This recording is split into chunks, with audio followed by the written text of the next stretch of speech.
এতদিন এদেরকে অনেক কটু কথা শুনিয়েছি, এখন কিন্তু সবাই রাগ করে আমাকে ছেড়ে চলে যাচ্ছে। কে চলে যাচ্ছে আমাকে ছেড়ে তোমাদেরকে নিশ্চয়ই বলবো। তা দেখো, এদিকে কিছু বানাচ্ছি, এটা কিন্তু রেসিপি না। প্রথমে গম দিলাম, তারপরে চাল দিয়েছি, আর এখানে দেখলে 2 কোয়া রসুন আমি থেতো করে নিচ্ছি। তো এই রসুনটা এর মধ্যে দিয়ে দেব, আর তারপরে দেব হলুদ আর সর্ষের তেল। তো চলো নিজের পরিচয়টা আগে দিয়ে নিই। শুভ সকাল আমার প্রিয় পরিবার, কেমন আছো? আশা করছি তোমরা সবাই খুব ভালো আছো, আমরাও মোটামুটি ভালো আছি। আমি শিল্পী বলছি, আন্দামান থেকে। তো এই যে দেখো, এটা কি বানাচ্ছি বলো তো? সর্ষের তেল, হলুদ, রসুন থেতো করে দিয়েছি। এটা হচ্ছে মুরগির খাবার বানাচ্ছি। তা আমার মুরগি, তোমাদেরকে সবসময় বলি, আমি ভিডিওতে যখনই ভয়েস দিই খুব মুরগি চেঁচামেচি করে। ওদের এই চেঁচামেচির জন্য ভয়েস দিতে ভালো লাগে না। তো এর আগের ভিডিওটার মধ্যে আমি ভয়েস দিইনি, বিনা ভয়েসে ছেড়েছি। আমার কিন্তু ভালোবাসার মানুষ যারা আছে তারা কিন্তু মিস করেছে, বলেছে তুমি আজকে ভয়েস ছাড়া ভিডিও ছেড়েছো। তো তাও ভালো লেগেছে, সেটাই বলেছে। তো এটা বানিয়ে রেখে দিলাম। আর এদিকে হচ্ছে ছেলে মেয়ে আজকে ঘরে আছে, স্কুল যায়নি। দুজনেরই না খুব চুলকানি হয়েছে, তাই ওর বাবা ওদেরকে মেডিকেল নিয়ে যাচ্ছে। আর এদিকে দেখো, তোমাদেরকে আগের একটা ভিডিওতে বলেছিলাম এই পাশে কিছু লাগানো হয়েছে, সেটা শেয়ার করব। আর ঘরের অনেক জিনিস এই বাইরের দিকে রাখা হয়েছে। আর এই দেখো, পেঁপে গাছের একটা টিঙ্কা ফল হয়েছে নিচের দিকে, তাই পেঁপে গাছটার মতো ওর বাবা উঠিয়ে দিয়েছে। আর এই যে এখানে 2টো শসার চারা বেরিয়েছিল বলেছিলাম, তাই সেই 2টো ঢেকে রেখেছি, না হলে না মুরগিতে খেয়ে ফেলে পাতাগুলোকে। আর এদিকে দেখো, ওই যে বরবটি বলো বা লুবিয়া, সেটাও ঢেকে রেখেছি, খুব বড় হয়েছে।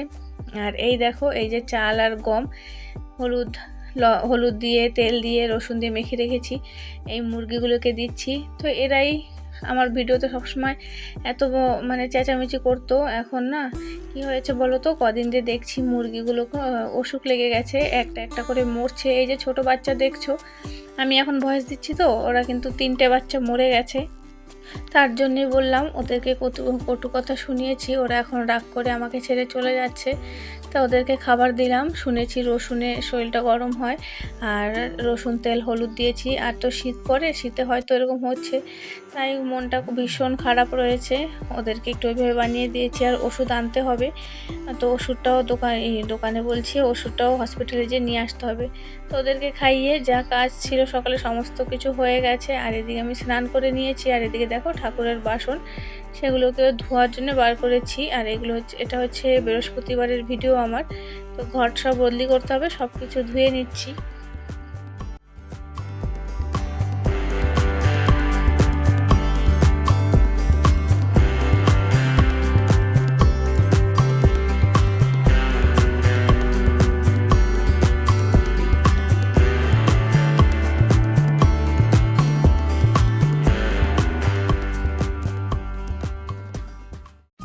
এই যে ভয়েস দিয়ে ভিডিও ছাড়তে খুবই অসুবিধা হয় আমার, ভয়েস দিতে পারি না ঠিক মতন। তার জন্য দেখো, একদিন মিস হয়ে গেল, আমি কালকে দিনটা ভিডিও ছাড়িনি। আর আজকে যে ভিডিওটা যাচ্ছে, এটা যাবে হচ্ছে মঙ্গলবার। সোমবার ভিডিও ছাড়ার দিন ছিল, কিন্তু আমি ছাড়তে পারিনি, ভয়েস দেওয়া হয়নি বলে, এটুকুর জন্যই। তা অনেক সময় হয় না, ভয়েস দিতে পারি না, তাই মিউজিক দিয়ে ছেড়ে দিই। আর এদিকে দেখো, পুজো দেওয়া হয়ে গেছে, আর রান্না করে চলে আসছি।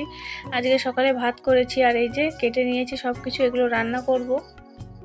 কিছু সজনে ডাঁটা ছিল, তো ভাবলাম আজকে একটু সর্ষে বাটা দিয়ে সজনে ডাঁটার চচ্চড়ি করি। সজনে ডাঁটার চচ্চড়ি খেতে খুব ভালো লাগে।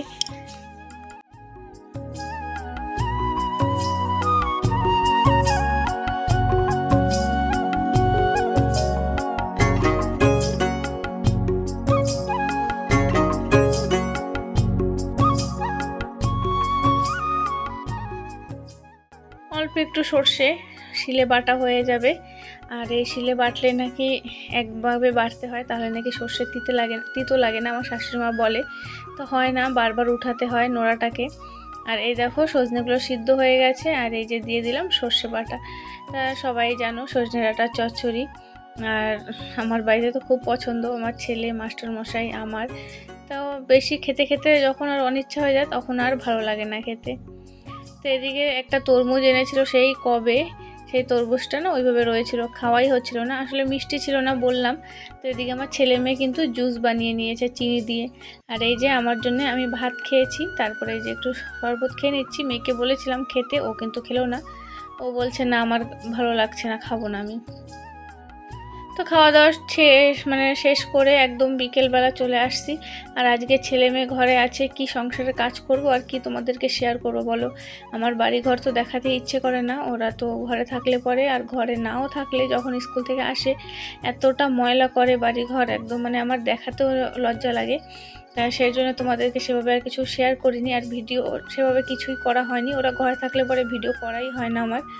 তো ওদিকে খুব দুষ্টুমি করছে ওরা, বদমাশি, তার জন্য আমি ঘরের সাইডের দিকে চলে আসছি। এখানে এসে এই যে পুজোর জন্য যে ধুঁয়ো দেবো, সেটা নারকেলের খোসাগুলো শেষ হয়ে গেছে।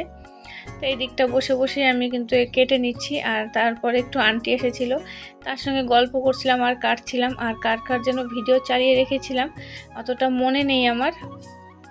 ভিডিও চলছিল আর আমি অল্প অল্প করে নিজের ভিডিওটাও বানাচ্ছিলাম।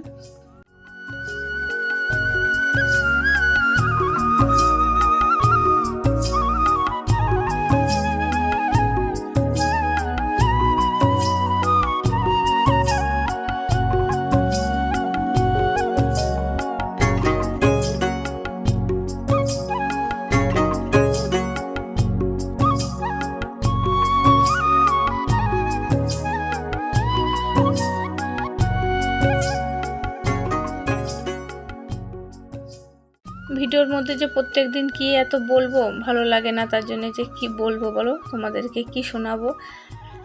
তো ওদিকে একদমই সন্ধ্যের পরে এসেছি। তো এক বোন তার মেয়ের ড্রেস সেলাই করতে পাঠিয়েছে, আর আমার ছেলে দেখে বলছে আমি একটু পরবো। তাই আমি ভিডিও করছিলাম লুকিয়ে, যখন দেখেছে দেখো কি করে চেঁচাচ্ছে আমার উপরে, আমি সাউন্ডটা দিইনি। ওর পুরো রাগ করেছে, বলে কি তুমি কি ভিডিও করছো, পাপাকে দেখাবে আমি ওর বোনের ড্রেস পরেছি। তাই বললাম কি না দেখাবো না, তো ওর লজ্জা লেগে ভিতরে চলে গেছে।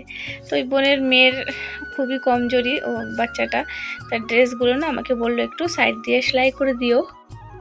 আর কদিন দিয়ে তো মেশিনের কাছে বসাই হচ্ছে না, মেশিনটা থেকে থেকেও জং পড়ে যাচ্ছে। তা ভাবলাম ঠিক আছে। আর ওদিকে মেয়েকে বললাম যে তুই একটু ভাইকে পরিয়ে দে, ও ভালোই পারে ওর ভাইকে ডিল করতে। আমার থেকে বেশি ওর দিদি ওর আমার ছেলেকে ভালো ডিল করতে পারে, কি করে পড়াতে হবে কি করতে হবে ওই ভালো করতে পারে বলে ওকে ওই দিয়েছি যে তুই একটু ভাইকে পরিয়ে দে। আর এই ড্রেসগুলো পাঠিয়েছে, অনেক দিন হয়ে গেছে কিন্তু আমি সেলাই করতে পারছি না, সময় পাচ্ছি না বলে। ভাবলাম আজকে বসেছি, এগুলো সব কমপ্লিট করে তারপরেই উঠবো। তো বন্ধুরা, ভিডিওর মধ্যে আর বলার মতন কিছুই নেই, আর শেয়ার করারও কিছু নেই। ছেলে মেয়ে ঘরে আছে, আর কিছু শেয়ার করতে পারলাম না। তো চলো, আজকের ভিডিওটা এই পর্যন্তই রাখছি। তোমরা সবাই খুব ভালো থেকো, সুস্থ থেকো, সাবধানে থেকো। তো দেখা হবে আর একটা নতুন ভিডিও নিয়ে। তো আজকের মতন তোমাদের সবাইকে টাটা, বাই বাই, গুড নাইট। আর ওই আরেকটা ফোনে না কার যেন ভিডিও চালিয়ে রেখেছিলাম, তাকে কমেন্ট করছিলাম। তো চলো, আজকের মতন টাটা।